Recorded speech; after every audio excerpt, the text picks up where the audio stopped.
Chapter 5, October 6th, 1979. Don't let yourself get attached to anything.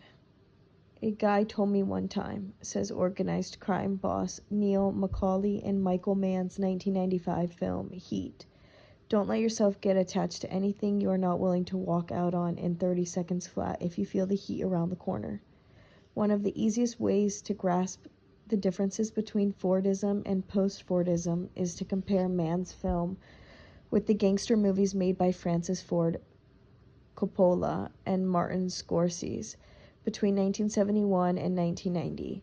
In Heat, the scores are undertaken not by families with links to the old country, but by rootless crews in an LA of polished chrome and interchangeable designer kitchens, of featureless freeways and late-night diners. All the local color, the cuisine aromas, the cultural dialects which the likes of The Godfather and Goodfellas depended upon have been painted over and refitted. Heat's Los Angeles is a world without landmarks, a branded sprawl where markable territory has been replaced by endlessly repeated vistas of replicating franchises. The ghosts of old Europe that stalked Scorsese and Coppola's streets have been exorcised, buried with the ancient beefs, bad blood, and burning vendettas somewhere beneath the multinational coffee shops. You can learn a great deal about the world of Heat from considering the name Neil McCauley. It is an anonymous name, a fake passport name, a name that is bereft of history, even as, ironically, it echoes the name of British historian Lord Macaulay.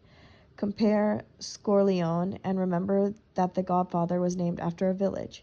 Macaulay is perhaps the part that De Niro played that is closest to the actor's own personality. A screen, a cipher, depthless, icily professional, stripped down to pure preparation, research, method. I do what I do best. Macaulay is no mafia boss, no puffed-up chief perched atop a Baroque hierarchy governed by codes as solemn and mysterious as those of the Catholic Church and written in the blood of 1,000 feuds. His crew of professionals, hands-on entrepreneur speculators, crime technicians, whose credo is the exact opposite of Cosa Nostra, family loyalty. Family ties are unsustainable in these conditions, as Macaulay tells the Pacino character, the driven detective Vincent Hanna. Now, if you're on me and you gotta move when I move, how do you expect me to keep a marriage? Hanna is Macaulay's shadow, forced to assume his insubstantiality, his perpetual mobility. Like any group of shareholders, Macaulay's crew is held together by the prospect of future revenue. Any other bonds are optional extras, almost certainly dangerous. Their arrangement is temporary, pragmatic, and lateral. They know that they are interchangeable machine parts, that there are no guarantees, that nothing lasts. Compared to this, the Goodfellas seem like sedentary sentimentalists, rooted in dying communities, doomed territories. The ethos espoused by Macaulay is the one which Richard Sennett examines in The Corrosion of Character, the personal consequences of work in the new capitalism, a landmark study of the effective changes that the post-Fordist reorganization of work has brought about. The slogan which sums up the new conditions is "No long-term." Where formerly workers could acquire a single set of skills and expect to progress upwards through a rigid organizational hierarchy, now they are required to periodically reskill as they move from institution to institution, from role to role. As the organization of work is decentralized, with lateral networks replacing pyramidal hierarchies, a premium is put on flexibility. Echoing Macaulay's mockery of Hanna in Heat, how do you expect to keep a marriage? Sennett emphasizes the intolerable stresses that these conditions of permanent instability put on family life. The values that family life depends upon, obligation, trustworthiness, commitment, are precisely those which are held to be obsolete in the new capitalism. Yet with the public sphere under attack and the safety nets that a nanny state used to provide being dismantled, the family becomes an increasingly important place of respite from the pressures of a world in which instability is a constant. The situation of the family in post-Fordist capitalism is contradictory in precisely the way that traditional Marxism expected. Capitalism requires the family as an essential means of reproducing and caring for labor power as a salve for the psychic wounds inflicted by anarchic social-economic conditions, even as it undermines it by denying parents time with children, putting intolerable stress on couples as they become the exclusive source of effective consolation for each other. According to Marxist economist Christian Marazzi, the switch from Fordism to post-Fordism can be given a very specific date, October 6, 1979. It was on that date that the Federal Reserve increased interest rates by 20 points, preparing the way for the supply-side economics that would constitute the economic reality in which we are now enmeshed. The rises in interest rates not only contained inflation, it made possible a new organization of the means of production and distribution. The rigidity of the Fordist production line gave way to a new flexibility, a word that will send chills of recognition down the spine of every worker today. This flexibility was defined by a deregulation of capital and labor, with the workforce being casualized, with an increasing number of workers employed on a temporary basis, and outsourced. Like Sennett, Marazzi recognizes that the new conditions both required and emerged from an increased cybernetization of the working environment. The Fordist factory was crudely divided into blue and white collar work, with the different types of labor physically delimited by the structure of the building itself. Laboring in noisy environments, watched over by managers and supervisors, workers had access to language only in their breaks, in the toilet, at the end of the working day, or when they were engaged in sabotage, because communication interrupted production.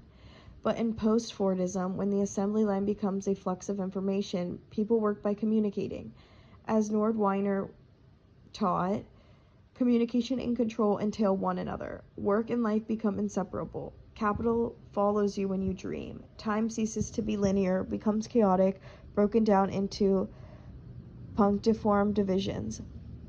As production and distribution are restructured, so are nervous systems. To function effectively as a component of just-in-time production, you must develop a capacity to respond to unforeseen events. You must learn to live in conditions of total instability or precarity, as the ugly neologism has it. Periods of work alternate with periods of unemployment. Typically, you find yourself employed in a series of short-term jobs, unable to plan for the future. Both Marazzi and Sennett point out that the disintegration of stable working patterns was in part driven by the desires of workers. It was they who, quite rightly, did not wish to work in the same factory for 40 years. In many ways, the left has never recovered from being wrong-footed by capital's mobilization and metabolization of the desire for emancipation from Fordist routine. Especially in the UK, the traditional representatives of the working class, union and labor leaders, found Fordism rather too congenial. Its stability of antagonism gave them a guaranteed role.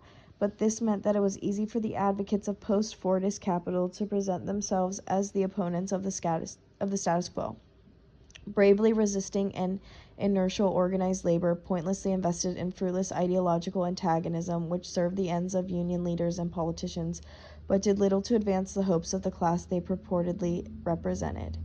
Antagonism is not now located externally in the face-off between class blocks, but internally in the psychology of the worker, who as a worker is interested in old-style class conflict, but as someone with a pension fund is also interested in maximizing the yield from his or her investments.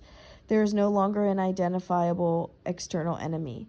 The consequence is, Marazzi argues, that post-Fordist workers are like the Old Testament Jews, after they left the house of slavery, liberated from a bondage to which they have no wish to return, but also abandoned, stranded in the desert, confused about the way forward. The psychological conflict raging within individuals cannot but have casualties. Marazzi is researching the link between the increase in bipolar disorder and post-Fordism, and if, as Deleuze and Guattari argue, schizophrenia is the condition that marks the outer edges of capitalism, then bipolar disorder is the mental illness proper to the interior of capitalism. With its ceaseless boom and bust cycles, capitalism is itself fundamentally and irreducibly bipolar, periodically lurching between hyped-up mania, the irrational exuberance of bubble thinking, and depressive come-down. The term economic depression is no accident, of course. To a degree unprecedented in any other social system, capitalism both feeds on and reproduces the moods of populations. Without delirium and confidence, capital could not function. It seems that with post-Fordism, the invisible plague of psychiatric and affective disorders that has spread, slightly and stealthily, since around 1750, the very onset of industrial capitalism, has reached a new level of acuteness. Here, Oliver James's work is important. In The Selfish Capitalist, James points to significant rises in the rate of mental distress over the last 25 years. By most criteria, James reports, rates of distress almost doubled between people born in 1946 and 1970. For example, 16% of 36-year-old women in 1982 reported having trouble with nerves, feeling low, depressed, or sad, whereas 29% of 30-year-olds reported this in 2000. For men, it was 8% in 1982, 13% in 2000. Another British study James cites compared levels of psychiatric morbidity, which includes neurotic symptoms, phobias, and depression, in samples of people in 1977 and 1985. Whereas 22% of the 1977 sample reported psychiatric morbidity, this had risen to almost a third of the population, 31%, by 1986. Since these rates are much higher in countries that have implemented what James calls selfish capitalism than in other capitalist nations, James hypothesizes that it is selfish, capitalist policies, and culture that are to blame. Specifically, James points to the way in which selfish capitalism stokes up both aspirations and the expectations that they can be fulfilled. In the entrepreneurial fantasy society, the delusion is fostered that anyone can be Alan Sugar or Bill Gates. Never mind that the likelihood of this occurring has diminished since the 1970s. A person born in 1958 was more likely than one born in 1970 to achieve upward mobility through education, for example. The selfish capitalist toxins that are most poisonous to well-being are the systematic encouragement of the ideas that material affluence is the key to fulfillment, that only the affluent are winners, and that access to the top is open to anyone willing to work hard enough regardless of their familial, ethnic, or social background. If you do not succeed, there is only one person to blame. James's conjectures about aspirations, expectations, and fantasy fit with my own observations of what I have called hedonic depression in British youth. It is telling, in this context of rising rates of mental illness, that New Labour committed itself early in its third term in government to removing people from incapacity benefit, implying that many, if not most, claimants are malingers. In contrast with this assumption, it doesn't seem unreasonable to infer that most of the people claiming incapacity benefit, and there are well in excess of 2 million of them, are casualties of capital. A significant proportion of claimants, for instance, are people psychologically damaged as a consequence of the capitalist realist insistence that industries such as mining are no longer economically viable. Even considered in brute economic terms, though, the arguments about viability seem rather less than convincing, especially once you factor in the cost to taxpayers of incapacity and other benefits. Many have simply buckled under the terrifying, unstable conditions of post-Fordism. The current ruling ontology denies any possibility of a social causation of mental illness. The chemico-biologization of mental illness is, of course, strictly commensurate with its depoliticization. Considering mental illness an individual chemico-biological problem has enormous benefits for capitalism. First, it reinforces capital's drive towards atomistic individualization. You are sick because of your brain chemistry. Second, it provides an enormously lucrative market in which multinational pharmaceutical companies can peddle their pharmaceuticals. We can cure you with our SSRIs. It goes without saying that all mental illnesses are neurologically instantiated, but this says nothing about their causation. If it is true, for instance, that depression is constituted by low serotonin levels, what still needs to be explained is why particular individuals have low levels of serotonin. This requires a social and political explanation, and the task of repoliticizing mental illness is an urgent one if the left wants to challenge capitalist realism. It does not seem fanciful to see parallels between the rising incidence of mental distress and new patterns of assessing workers' performance. We will now take a closer look at this new bureaucracy.